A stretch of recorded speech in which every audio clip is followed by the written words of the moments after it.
নমস্কার সবাই কিরাম আছো? চলে আসলাম আরেকটা নতুন ভিডিও নিয়ে। অবশ্য নতুন করলেই ভুল হবে, কারণ ভিডিওটা কিছুদিন আগে। এই দিন মেলা সকালে ঘুমেতে উঠিলাম, ওই দাও রোদও ভালো, বড় একটা ব্যাগ গুছায় চলে যাচ্ছিলাম আমি আর আমার মা ঢাকায়। আমাকে 6 করে স্কুলি ভ্যান স্ট্যান্ডেতে ভ্যানে উঠিলাম, তারপরে চক্রাখালী বাজার পার হয়ে চলে যাচ্ছিলাম 0 পয়েন্ট। এই রেল লাইনটা কনে কেউ কি কতি পারবা? আমাকে বাস ছাড়ার কথা ছিল 9টায়, আর আমরা 8:45-এর দিকে আসে বাস স্ট্যান্ডে বসেছিলাম। আমি যতবার ঢাকায় আসা যাওয়া করেছি বেশিরভাগ সময় সোহাগ আর ইমাদ, এই দুটো পরিবহনেই যাওয়া আসা করে থাকি। আর এই দিন আমরা টিকিট কাটিলাম সোহাগ পরিবহনে। বাসের জন্য বসে থাকতে থাকতে গম এসে যাচ্ছিল। এই তো তার একটু সময় পরেই বাস চলে এলো। বাস চলে আসলে বাসে উঠে পড়লাম, আউনে লম্বা একটা গম দেবো। ঢাকায় তো মেলা দিন ধরেই যাওয়া আসা করতেছি। ওই প্রথম ঢাকায় গেলাম 2020 সালে, তারপরে তো একা একা মেলা কয়বারই গেছি আইছি। তারপরেও ঢাকায় যাওয়ার সময় আমার দিদি দাদার একটাই কথা, A1 A2 বা B1 B2 এই সিট কটারই টিকিট কাটতে হবে, না হলে হবে না। আর এই দিন আমরা মেলা বড় একটা দুর্ঘটনাতে বাঁচে গেছি কতেই পারো। সোহাগ পরিবহনের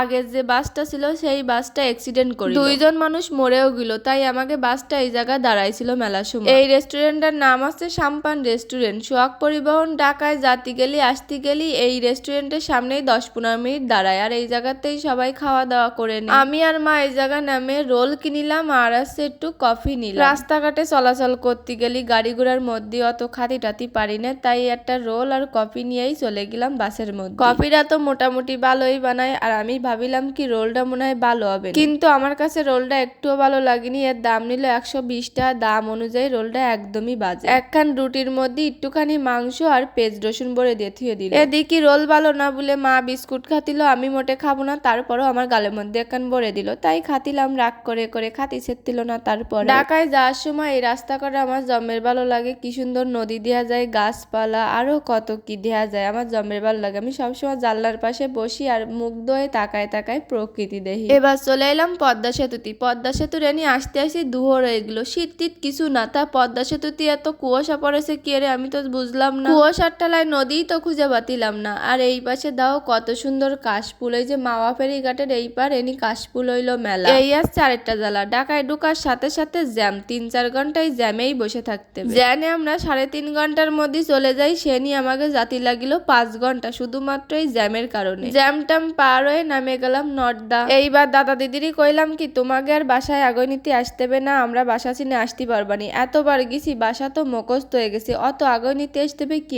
তারপরে ফাইনালি বাসায় চলে আসলাম। বাসায় এসে স্যান ট্যান করে নিলাম, আর দিদি বাগুন বাজিল, সাথে ইলিশ মাছ বাজিল, তাই দিয়ে ভাত খেয়ে নিলাম, আর সাথে তরকারিও ছিল। তা তোমরা সবাই ভালো থাও, নতুন একটা ভিডিওতে আবারও দেখা হবে না। টাটা।